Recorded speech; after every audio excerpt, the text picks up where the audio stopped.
Okay, hello ladies and gentlemen. This is the inside update. Uh just got in. I am in the process of rooting figs, blackberries, raspberries, black caps. These have already been rooted naturally outside. These are two blackberries and a black cap, which all have roots. These aren't rooted.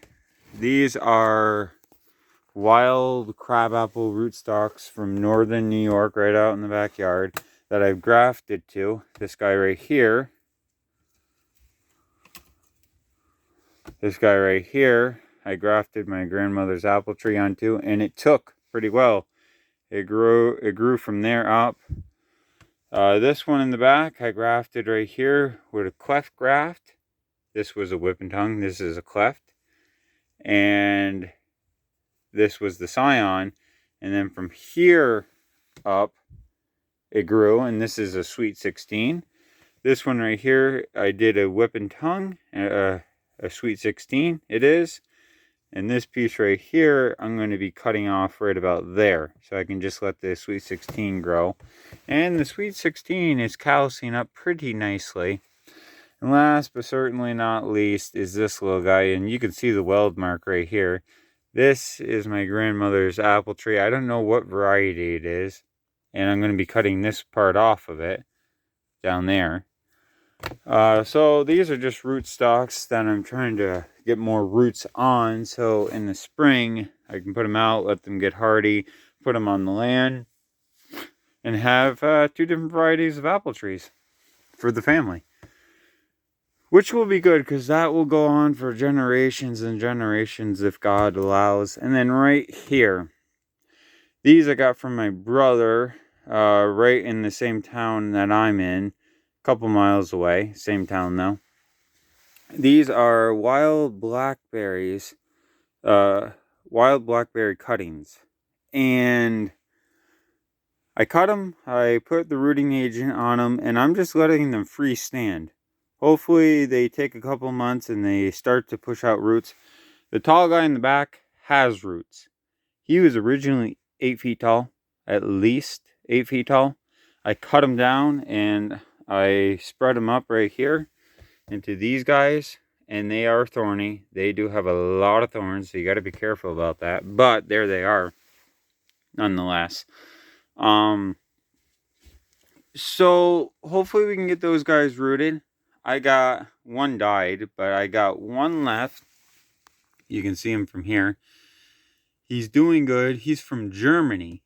A fig tree cutting from Germany that I'm trying to get roots on. So I have him in a heat chamber, which is a 3/4 inch off the heat mat, and I have it breathing just a little bit right there and there.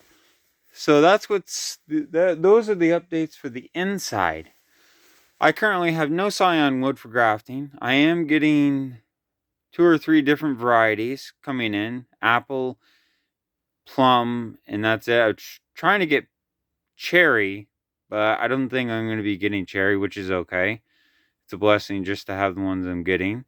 So last year I did about 70 to 80 grafts for scion. This year I'm probably going to do maybe 20, 25. So I've cut down, but I'm advancing in other areas like the greenhouse and the rooting.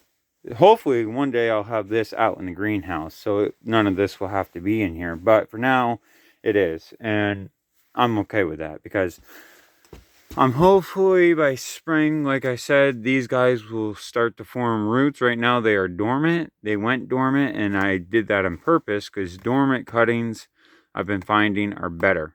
And here they are. They're about 6 to 8 inches long. I stick them about 2 inches in.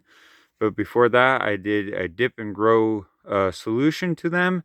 However, I imagine you could easily use willow tea, which you can get off a willow tree, and use that as a rooting agent, and you wouldn't have to buy that.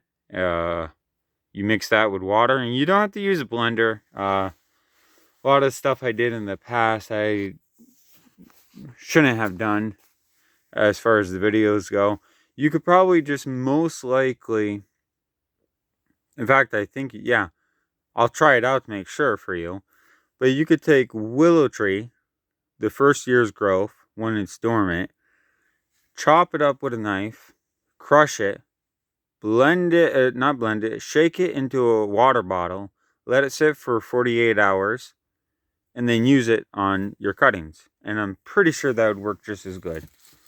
Um, it's actually a very good rooting agent. It's just Dip and Grow is one of those commercial ones.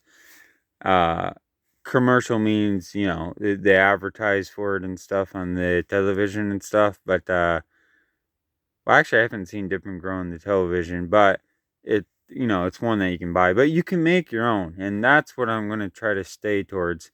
But this was done with Dip and Grow solution.